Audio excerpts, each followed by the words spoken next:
최근에 여러 일들이 많이 우리나라에 있었지만 박근혜 전 대통령이 24년형의 180억 이제 벌금형을 받는 재판 결과도 있었고, 그에 따라서 일부 사람들이 밖에서 아직도 극단적인 또 집회를 하고 있는 가운데 있습니다.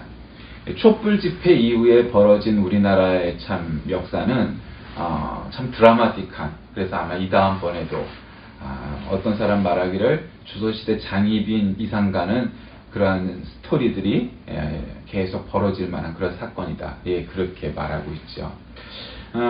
뭐 이것은 역사의 올바른 방향으로 흘러가고 있는 것이 틀림없고 당연한 사실입니다. 그럼에도 불구하고 그것은 전혀 잘못된 일이고 반드시 그렇게 해야만 했던 일이고, 이것이 올바른 방향으로 나아가는 것은 틀림없지만, 그렇다고 해서 지금 정권을 갖고 있는 사람들이 또 모든 게 옳으냐? 이게 그렇지는 않죠. 잘못하는 것들이 있어요. 뭐 이희호 여사의 뭐 경호 문제라든가 그런 쓸데없는데 자꾸 이렇게 힘을 보태다 보면 그 사소한 일 하나하나가 결국 사람들의 인심을 잃어서 나중에는 아주 중대한 문제까지 반드시 이르게 될 겁니다. 본인들은 그것이 이제 공양하는 거다, 그것이 이제 대우를 해드리는 거다, 이렇게 존경하는 거다 생각할지 모르지만, 국가의 문제는 그런 사사로운 감정으로 인해서 공정성을 잃어버리게 되면, 법치주의라는 건 대통령도 국회의원도 다 법 아래에 있어야 되는데 그렇지 않다는 것이죠. 그것은 민주주의 국가에서 어느 나라나 누구나 다 공평하게 평등하게 적용돼야 될 원칙입니다. 그럼에도 불구하고 세상은 그렇게 공평하지 않습니다. 어느 시대 어느 나라나 그러했습니다. 표면적으로는, 그리고 요즘 말로 말한다면 여론에서는 그것을 여론이 세상을 바꾸기도 하고 국민의 뜻이 위정자를 바꾸기도 하고 왕이나 대통령을 끌어내릴 수도 있지만, 전반적으로는 이제 불의한 일들이 많죠. 뭐 지금 정권인들 안 그렇겠습니까? 다 마찬가지입니다. 그 사람들이 나쁜 사람들이어서 그럴까요? 사람의 본능이기 때문입니다. 정권을 잡으면 다 마찬가지죠. 말에 오르면 결국 종부리고 싶어하는 것이 사람의 본성이기 때문입니다. 그런데 이제 우리가 부활절 둘째 주일이 되었어요. 부활절 둘째 주일이 됐는데, 오늘 본문은 예수 그리스도를 이제 화목제물이라고 말을 하죠. 세상에 많은 종교가 있어요. 그런데 기독교가 그래도 가장 비슷한 건 유대교나 당연히 이슬람교입니다. 그런데 유대교나 이슬람교에 없는 게 딱 하나가 있죠. 그럼 뭐가 없을까요? 그것은 예수 그리스도가 그 두 가지 종교에는 없어요. 가장 비슷해요. 그러니까 유대교나 이슬람교나 또 기독교, 이 3대 종교가 다 사실은 그 뿌리가 하나이잖아요. 구약 성경으로부터 시작되니까. 그런데 이 세 종교가 세상에서 가장 고등 종교에 속해요. 그거 말고는 고등 종교라고 부를 수 있는 종교가 많지 않아요. 뭐 불교 정도가 이제 고등 종교에 포함이 되는데, 한국 불교는 이제 워낙 미신이 많잖아요. 뭐 대문을 들어갈 때부터 사천왕이 있고 미신이 많고 이제 그렇게 첨가되었지만, 그래도 이제 불교 정도까지는 고등 종교에 포함된다고 할 수 있죠. 워낙 미신이 많지만 우리나라에. 어쨌든 이 3대 종교, 즉 고등 종교 안에 예수 그리스도가 있는 것은 기독교뿐이에요. 그러니까 그런 모든 그 3대 종교 가운데서도 왜 기독교에만 예수 그리스도가 있느냐? 그래서 예수 그리스도만 있기 때문에 이 기독교가 유일한 차이점이 다른 종교가 그런 거예요. 그럼 예수 그리스도가 왜 중요하냐? 고등 종교라면 이런 거죠. 나무로 뭐 금으로 뭐 동상으로 뭘 만들어 놓고 거기다 절하고, 뭐 돼지한테 절하고, 제사를 지내서 절하고, 동물 잡아서 절하고, 뭐 이렇게 뭐 그러면서 그것이 효능이 있다, 효과가 있다고 믿는 것은 미신이죠, 그건. 그리고 조금 좋게 얘기해 주면 그 종교적인 차원에서는 이제 그럴 수 있어요. 돼지 대가리에다 절하는 거. 그러나 신앙은 돼지 대가리에다 절대 절할 수가 없죠. 돼지 대가리가 뭔 힘이 있어요? 내가 잡은 건데, 사람이 잡은 건데. 그게 의미가 없는 거죠. 그게 이제 신앙인 거예요. 가장 고등 종교인 거죠. 그러니까 여러분 이슬람교에 가면 심지어는 십자가와 같은 로고도 없어요. 그 안에 아무것도 없어요.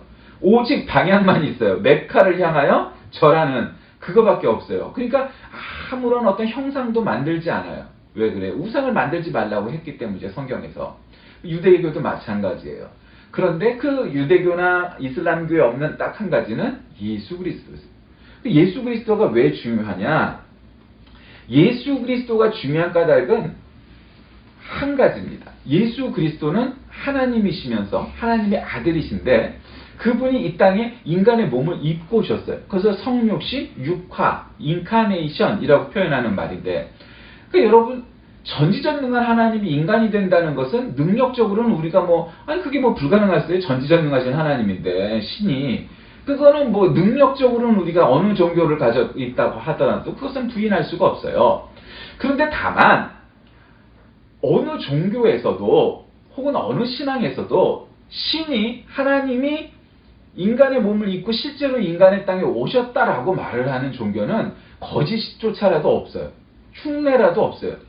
예수님이 최초였어요. 이제 그 위에 우리나라 예수가 몇백 명이 된다고 그러죠. 자칭 자기가 재림 예수라고 주장하는 것들이. 근데 어쨌든 그건 다 가짜고 사입이고 이단이니까 그건 빼고, 실제로 하나님께서 인간의 몸을 입고 오신 첫 번째와 마지막이 바로 예수 부활 사건 뿐이라는 것이죠.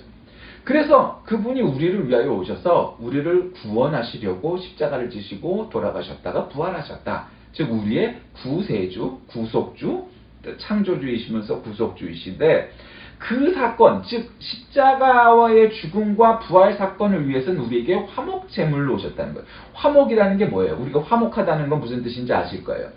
구약시대 때 성경에 보면 여러 가지 제사의 방법이 있죠. 속죄제, 속건제, 여러 가지 죄가 있어요. 그럴 때 어쨌든 구약이 그런 많은 제사의 방법들이 나오는데, 그 제사라는 게 결국 뭐예요? 일주일 동안 살면서 지은 죄가 너무 많으니 내가 죽어야만 했는데 내가 죽을 수 없어서 내 대신 제물을 들고 나를 죽이듯이 제물의 피를 보아 배를 가르고 각을 떠서 제사를 드리는 여러 가지 방법을 가졌던 게 구약시대 때의 방법이었어요. 그게 제사예요. 그런데 예수님께서 육체를 가지고 이 땅에 오셔서 우리의 죄를 대신하셔서, 대속이라고 그러죠. 대신 속죄하시려고 십자가에 달리시고 피를 흘리시고 죽으심으로 말미암아 우리의 화목제물이 되셨다라는 거죠. 그것이 온 세상과 온 세상 사람들의 죄를 대신 지신 거예요. 그건 하나님만이 할 수 있는 거죠. 예를 들면 내가 온 세상 사람들의 죄를 대신할래. 그런다고 내가 죽는다고 모든 사람들의 죄를 대속할 수 있겠어요? 그러니까 불가능해요. 왜? 나에겐 그런 능력이 없어요. 그걸 인정하는 분이 누구예요? 성부 하나님이에요. 근데 성부 하나님은 당신의 아들이시고 동등한 인격 혹은 신격, 인격을 가지신 예수님께서 내가 저 사람들을 다 죽일 수 없으니 대신 나 죽겠다고 하셔서 십자가에 달리신 것이 인정되는 거예요. 우리가 직접 죽어야 되잖아요. 근데 예수님 대신 죽은 것이 인정받은 거예요. 하나님으로부터. 그러니 어느 한 사람이 그러면 나도 예수님처럼 모든 세상 사람들의 죄를 대신할게? 우리의 생명과 우리의 능력과 우리의 믿음으로 예수 그리스도의 것을 대신할 수가 없는 거죠. 그래서 예수님이 중요한 거예요. 다른 종교에 없는, 비슷하지만 구약 성경도 똑같이 보는 유대교나 이슬람교에선 조차 예수 그리스도를 그냥 선지자쯤, 예언자쯤, 사도쯤으로 여기지 믿지 않아요. 그들은 부활 사건을 안 믿어요. 그래서 부활이 없기 때문에 그 사람들은 부활을 믿지 않고 부활이라는 교리조차가 없어요. 그런데 우리 기독교라는 건 뭐예요? 우리가 예수님께서 첫 부활의 열매가 되셨기에 우리도 육체가 죽지만 이 다음에 세상의 종말이 될 때는 우리가 다시 살아날 것을 믿는 거예요. 그렇기 때문에 우리는 다시 부활하는 거죠. 왜? 예수님께서 부활하셨기 때문이에요. 예수님은 그럴 능력과 그럴 믿음이 있으신 분이었기 때문에 그 모든 것을 가능하게 하는 것이죠. 그래서 오늘 성경은 우리에게 예수님에 대해서 소개하면서 그분이 어떤 분이시라고요? 1절에 보면 대언자가 있으니, 우리에게 대언자가 있으니 곧 의로우신 예수 그리스도시라 이렇게 말했어요. 어떤 분이에요? 의로우신 예수 그리스도예요. 의로운 분은 하나님 말고는 의롭다고 말할 자가 세상에는 없다고 성경은 가르쳐요. 그렇지 않아요? 의로운 척 우리는 얼마든지 할 수 있지요. 거룩한 척 얼마든지 할 수 있으나 정말로 의롭고 정말로 거룩한 분은 하나님, 예수님, 성령님 이분들밖에 없는 거예요. 삼일체 하나님밖에. 그런데 그 의로우신 예수 그리스도가 어떤 분이라고요? 대언자라고 말을 해요. 여러분, 우리가 법정에 가서 말 잘하면은 나는 죄가 없습니다 어쩌고 얘기할 수 있죠. 말 잘하는 사람 세상에 어디 많아요. 그러나 법정이란 건 법정의 언어가 있어요.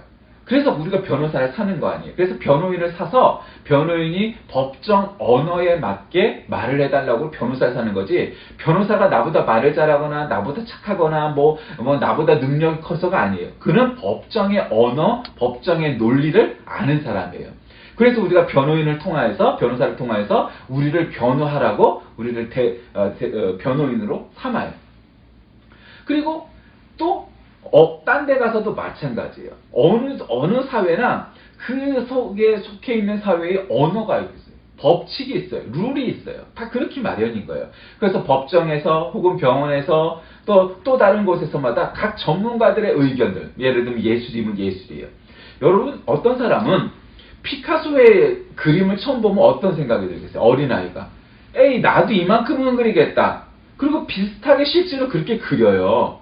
그런데 문제는 피카소의 그림이 그렇게 위대한 까닭은, 그래서 공부를 하면 예술의 세계, 예술의 언어, 그다음에 그 예술 세계를 공부하다 보면 그가 젊은 시절에 얼마나 정말 사진처럼 정밀하게 그림을 묘사하고 그렸는지 피카소의 그림 실력을 보게 돼요. 그러면 우리같이 그림에 대해서 문외한이거나 잘 모르는 사람도 피카소가 저렇게 사진처럼 정밀하게 그림을 그릴 수 있는 사람이었구나를 알게 돼요. 그 다음번에 피카소가 점점 피카소의 의식과 예술 세계가 변해서 나중에는 우리가 아는 피카소, 그 추상화를 그렸던 그 피카소까지 가게 돼요. 그러면 그림에 대한 깊은 조예가 없어도 이런 추상화를 그리기 위해서는 이러한 비추상화, 혹은 이런 정밀화, 이런 그 세상을 보고 사진처럼 그리는 그림 실력이 있었고, 그것이 점점 발전해서 우리가 알고 있는 그런 추상화적인 추상세계에 접한 그런 피카소가 나왔구나 하는 것을 알게 되죠. 그래야만 비로소 피카소의 그림을 이해할 수 있게 돼요. 그래서 저게 하루아침에 나온 그림이 아니라는 걸 알게 되죠. 얼마 전에도 보니까 추사 김정희가 참 우리나라에서 제일 글씨를 잘 썼다고 하는데, 제주도에 이 추사 김정희 그 박물관 같은 데가 있더라고요. 그 세안도, 유명한 그 그림처럼 그 그림을 만들어서 그 세안도도 있고 그의 글씨들이 이렇게 있어요. 그런데 저같이 또 문외한이 그의 말년의 글씨를 보면 어떤 생각이 드냐면, 나도 저 정도는 연습하면 쓸 수 있을 것 같은데 라고 생각이 들 만큼 굉장히 심플하고 잘 쓴 글씨 같지가 않아요. 그도 피카소의 그림처럼 젊을 때는 아주 기교도 부리고 이런 채 저런 채 해서 나중에 가니까 결국 뭐만 남았다? 아주 간결하고 단순한 추사체가 완성이 됐다는 거예요. 그 귀양살이를 통해서. 그런 걸 보면서 그 어떤 예술이라도 마찬가지고, 어떤 깊은 세계, 신앙은 말할 것도 없다는 거예요. 우리가 하나님 앞에 가서 하나님, 내가요 그때 이랬잖아요. 하나님도 아시잖아요. 그러니까 나를 용서해줘야만 하고, 나는 그럴 수밖에 없었어요. 예? 우리가 이렇게 변호한다고 해서 하나님께서 그래, 네 말이 맞아. 물론 그러시게 이해하실 수 있겠죠. 그러나 거기에는 또 거기에 언어가 있는 거예요. 즉 예수 그리스도께서 우리의 변호사가 되어주시고, 우리의 의사가 되어주시고, 우리의 예수 해설사가 되어주시고, 우리의 가이드가 되어주시는 거예요. 그게 별거 아닌 것 같아도 별게 아닌 게 아니에요. 그가 우리의 가이드가 되어주셔서 우리를 대언해 주시는 거예요. 우리를 변호해 주시는 거예요. 영원한 우리 편이 되어주시는 거예요. 그것이 예수 그리스도시라는 거예요. 그리고 또 그럼으로써 우리에게 어떤 걸 말씀하시나요? 우리에게 대언자가 있으니 곧 의로우신 예수 그리스도시래요. 근데 그가 어떤 분이에요? 우리 죄를 위한 화목 제물이시라는 거예요. 그래서 우리뿐 아니라 온 세상의 죄를 대속하신다는 거예요. 자, 우리 죄를 위한 화목 제물이, 아까 그 구약시대 때 제물들, 비둘기나 양이나 소나 이런 것들이 제물이죠. 화목 제물이에요. 하나님과 우리를 화목케 하시는 것.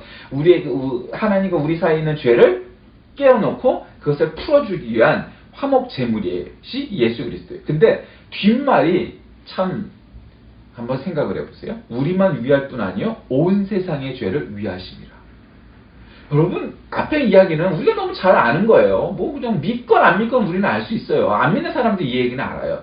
그런데 여기서 우리가 집중해야 하는 거죠. 우리만 위할 뿐 아니라 온 세상의 죄를 위하시는 거예요. 여러분, 이 이야기가 의미하는 게 뭐겠어요? 나만이 아니라, 착한 사람만이 아니라, 내가 아는 사람만이 아니라, 우리나라 사람만이 아니라, 역사의 위인만이 아니라 나쁜 놈들, 거지 같은 놈들도, 쓰레기 같은 놈들도, 죄 많은 놈들도, 사람을 몇씩이나 죽인 놈들도, 태극기 집회에 나온 놈들도, 일제치하에서 친일파를 했던 놈들도, 공산당들도, 아주 내가 싫어하는 놈들도 다, 여러분, 여기에 하나님의 있는 것을 깨달아야만 합니다. 나뿐만 아니라, 내가 좋아하는 성향뿐 아니라 그렇지 않은 사람들도 구원하신다는 거예요. 내가 원수같이 여기고 쓰레기같이 여기는 바로 그것들도 하나님은 사랑하신다는 거예요. 그것이 하나님의 은혜예요. 그게 화목 제물 대신 예수 그리스도의 은혜예요. 여러분, 만약에 나의 코드에 맞는 사람만, 나의 코드에 맞는 것만 하나님이 사랑하시고 하나님이 구원하시고, 착한 사람만, 위대한 사람만, 착한 행동을 한 사람만 구원하신다면 하나님의 사랑은 늘 제한적이에요. 그거는 하나님이 아닌 거죠. 그러니까 미신에서 믿는 무슨 신이 오고 어쩌고 저쩌고 하는 그런 잡신, 귀신들은 하나님이 될 수가 없는 거예요. 왜? 그것들은 다 지 맘에 들면은 도와주고 안 되면은 안 도와준다고 그래요. 그런데 성경은 헌금 많이 하는 사람을 도와준다고 약속하셨나요? 아니면 착한 행동을 하는 사람을 도와주신다고 하셨나요? 아니요. 믿음 있는 사람을 도와주신다고 했어요. 그거는 아주 순간에도 누구든지 가질 수 있고 아주 그 찰나에도 가질 수 있는 거예요. 어느 누구나 사실은 성경을 하나 안 읽어도 가질 수 있는 거예요. 믿음만 있으면 된다는 거예요. 그러니 우리가 겉으로 볼 땐 저 자식이 무슨 천국에 갈 자격이 있어? 라고 비난을 받을 만한 사람도 얼마든지 천국에서 다시 볼 수 있을 수 있다는 거예요. 어떤 사람은 저 사람은 일생 동안 저렇게 법 없이도 살 사람으로 살았고 해서 당연히 천국에서 볼 거야 라고 생각을 했는데 결국 천국에는 못 볼 사람도 많을 수 있다는 거예요. 우리만 위할 뿐 아니요 온 세상의 죄를 위하시는 분이 예수 그리스도인 줄 믿으시길 바랍니다. 그래서 우리가 그의 계명을 지키면 우리가 그를 아는 줄로 알 것이다. 그를 아노라 하고 그의 계명을 지키지 않는 자는 다 거짓말한 자요 진리가 그 속에 있지 아니한다. 결국 이 얘기는 뭐예요? 우리가 얼마든지 예수 믿는다고 하고 우리는 신자라고 얘기할 수 있어요. 나는 성경을 몇 번 읽었고요. 헌금을 얼마나 많이 했고요. 얼마나 믿었고요. 나는 어떤 직분을 갖고 있고요. 얼마든지 그와 같은 자랑들을 할 수가 있겠죠. 근데 그것이 다 무엇이 중요한지, 어디에 쓸 것인지, 믿음 말고는 그것들은 하나도 중요하지 않다는 거예요. 하나님 앞에서 내가 얼마를 믿었는데, 내가 어느 후손인데, 내가 헌금을 얼마나 많이 했는데, 얼마나 내가 자원봉사를 많이 했는데, 따위의 일들은 믿음의 문제에 있어서는 하나도 중요하지 않다는 거예요. 예수님이 우리를 변론해 주실 때 우리의 믿음만을 근거로 하시는 것이지 그 외의 것들은 하나도 중요하지 않고 사실은 아무 필요가 없다는 것을 우리가 알아야 하는 겁니다. 그래서 우리가 그의 계명, 하나님의 말씀, 하나님의 명령에 순종하지 아니하는 것은 결국 우리가 거짓말하는 자요 믿음이 없다는 거예요. 여러분 한번 보세요. 오늘날 교회가 비난을 많이 받게 된 까닭은 이런 거죠. 말로는 천사처럼 우리가 다 얘기하죠. 어느 누구나. 그런데 문제는 행동이 그에 따르지 아니하기 때문이에요. 물론 저녁에 쓰레기 같은 존재들이 많죠. 기독교의 기자만 나오면 기독교 신자 중에 누가 나오면 예를 들면 이명박 대통령이 그러면 댓글을 해갖고 아주 열렬히 치는 것들이 있어요. 아주 그냥 지옥이라면 내가 첫 번째로 가겠다 자신하는 것들이 있죠. 아주 그렇게 아주 뼛속 깊이 아주 빨갱이죠. 그거야말로 공산당 빨갱이가 아니고 아주 사탄 빨갱이들인 거죠. 이거는 그냥 아주 사탄에 그냥 져갖고 사탄을 아주 그냥 믿는 것들이 있어요. 그런 사람들 빼고 정말 이성적으로 교회를 바라다 봤을 때 교회가 오늘날 이렇게 힘을 잃을 까닭은 교회가 적기 때문이 아니고 신자들이 적기 때문이 아니고 헌금이 적기 때문이 아니고 그런 그리스도인들이 세상 속에서 일꾼으로 정말 많은 곳에서 일하지 않기 때문이 아니라는 거죠. 그 왜 그래요? 우리들의 믿음이 부족한 까닭인 거죠. 우리들이 정말 믿음대로 살지 않았기 때문이지 그런 외형적인 수치적인 수량적인 그런 것에 문제가 있지 않다는 거예요. 한 사람이라도 100%짜리 그리스도인이 나오고 그런 사람들이 나날이 늘어간다면 그런 문제들을 우리가 극복할 수 있을 거예요. 예수님은 바로 그것을 극복한 거죠. 예수님을 믿는 사람들이 많지 않았어요. 예수님 당시에. 뭐 안 믿는 사람이 더 많았지 않겠어요? 그런데 오늘날 이렇게 많은 교회가 생기고 신자가 생기고 오랜 수천 년 동안 역사가 흘러오면서 그 예수 그리스도의 말씀이 전파가 된 까닭이 뭐예요? 그분의 능력인 거죠. 그분을 믿는 믿음이 오늘날까지 이어져 내려온 거예요. 왜요?